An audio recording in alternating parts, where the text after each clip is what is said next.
አሕባቢ ዘካቱል ፊጥርን በተመለከተ አንዳንድ የምንሳሳታቸው ነገሮች ሊኖሩ ስለሚችሉ ለማስታወስ ያክል ነው። ቤት ውስጥ ባሊግ የሆነ ልጅ ካለን እድሜው የደረሰ የሆነ ዘካቱል ፊጥር እሱን ሳናስፈቅደው ስለሱ ማውጣት አንችልም።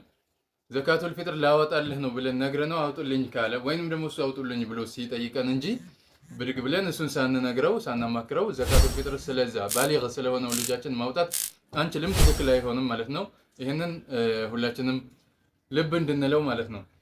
ሌላኛው ነገር ለምሳሌ ባል አገር ውስጥ ሆኖ ሚስት ሌላ አገር ብትሆን ስለ እሷ ዘካቱል ፊጥር ማውጣት የሚወጅብበት እሱ ላይ ስለሆነ አውጪው ሰውዬ ባለበት ሳይሆን የሚወጣለት ሰውዬ ባለበት ሀገር ተመን ነው የሚታየው ማለት ነው። ማለትም እዛ ጋር ምንድን ነው የሚበላው የሚለው ይታያል። ሩዝ ከሆነ ሩዝ ሊያወጣላት ይችላል ማለት ነው። እሱ እዚህ ጤፍ እየበላ እሷ እዛ ሌላ ከሆነ እዛ የምትጠቀመውን ነው ዘካቱል ፊጥር ሊያወጣላት የሚችለው ማለት ነው። እና ይሄን ልብ እንድንለው ነው። በአቡ ሐኒፋ መዝሀብ ያው እንደሚታወቀው ገንዘቡን ማውጣት ይቻላል። በእንዴት ነው የሚለውን እዛ ጋር የምታወጣው ምን ያክል ነው የሚሆነው ወደዚህ ሲመነዘር ያ ይሆናል ማለት ነው። እና ባለችበት ሀገር ነው የሚታየው።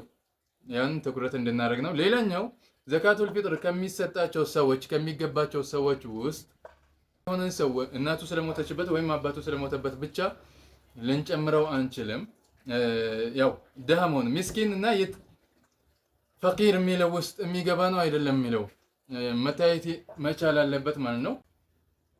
ፈቂር የምንለው ከሚያስፈልገው ነገር ሰውየው በወር ውስጥ የሚያስፈልገው የሆነ መጠን ገንዘብ ከሆነ በወር ውስጥ የሚያገኘው ገቢ ግን ከዛ ከሚያስፈልገው ከግማሽ በታች ከሆነ ይሄ ፈቂር ከሚለው ይገባዋል ማለት ነው።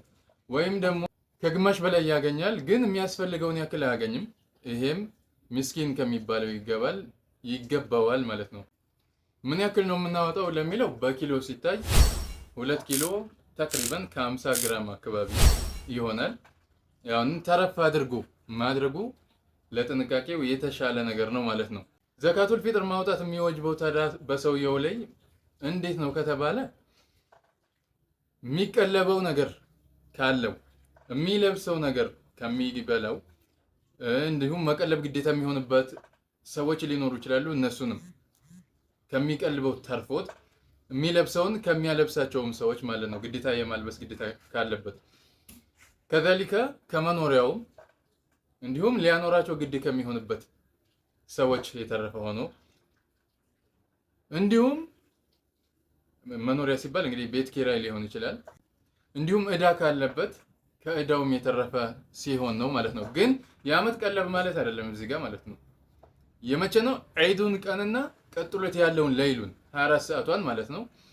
የሚመገበው ነገር እነዚህ ያልናቸውን ነገራቶችን ከተሟሉለት ከዛ በላይ የተረፈው ዘካቱል ፊጥር ማውጣት ይኖርበታል ማለት ነው። ከተረፈው ነገር ጠይብ ስለማን ነው የሚያወጣው ከተባለ አንደኛ የራሱን ነው የሚያስቀድመው፣ የራሱን ያወጣል።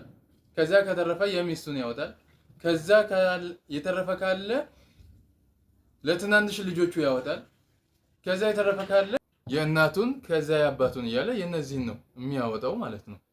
በዚህ መልኩ ዘካቱል ፊጥሩን ማውጣት ይኖርበታል። መቼ ነው የሚያወጣው ስንል ከዒድ ሶላት በፊት መሆኑ ያው የግድ አስፈላጊ ነው ማለት ነው። በትክክለኛ መንገድ ፈጸመ የሚባለው ያ ነው። ካለፈ የዒዱ ቀን ፀሐይ እስከምትጠልቅ ባለበት ጊዜ መስጠት አለበት። ከዛ በኋላ ካለፈ ያው ችግር ላይ ስለሚጥለው ማለት ነው። ዒዱ ነገ ነው ሲባል ለምሳሌ ዛሬም መስጠት ይችላል። ረመዳን ውስጥም ከዛሊከ መስጠት ይችላል። ነገር ግን ከዒዱ ሶላት በፊት መሆን አለበት። ይህንን አስምረን እንድንይዘው አስታውሳለሁ ማለት ነው። ባረከላሁ ፊኩም ወሰላሙ አለይኩም ወረሕመቱላሂ ወበረካቱ።